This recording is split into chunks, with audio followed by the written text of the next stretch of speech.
Nous enregistrons en permanence sur tous nos centres et sur toutes nos usines toutes les émissions de CO2 et de diverses pollutions. Et toutes ces émissions et tous ces chiffres sont totalement disponibles sur le site de la collectivité et donc sont fournis à la population en direct.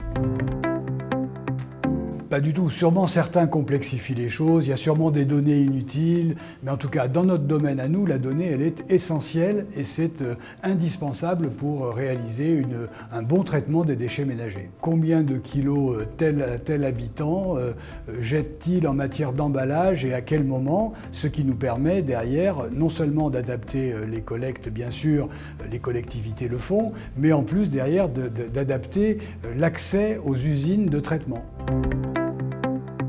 On fait ce qu'on appelle des caractérisations de poubelles, c'est-à-dire qu'on ouvre des poubelles et on regarde ce qu'il y a dedans, on enregistre des milliers et des milliers de données. À la fin, on sait ainsi sur quelle cible agir de façon préférentielle pour pouvoir ensuite sensibiliser le citoyen au fait d'acheter moins de plastique, de consommer mieux, etc., etc. On a ce qu'on appelle des éco-animateurs, des gens dont le métier est d'aller dans les cages d'escalier, de sonner, d'expliquer. Alors au vu des chiffres, d'être capable de dire à tel ou tel immeuble, là, vous voyez, il faudrait faire un effort, c'est pas très bien trié, voilà ce que vous pourriez faire, voilà comment vous pourriez le faire grâce à ces données.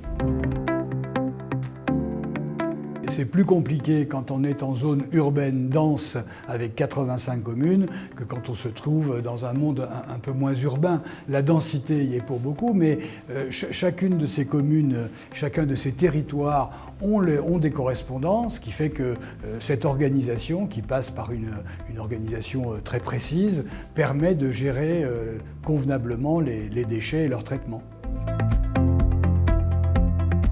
Non seulement nous avons les données pour nous, mais nous les communiquons aux communes et aux territoires de façon à ce qu'eux-mêmes puissent s'adapter aux variations et aux données qu'on leur fournit. Les territoires nécessitent des réponses sur mesure, c'est-à-dire qu'on n'a pas du tout la même complexité de gestion de données dans une zone rurale que dans une zone urbaine dense. Ça veut dire qu'il faut adapter la gestion des données, dont on dispose à peu près partout, à la typologie du territoire.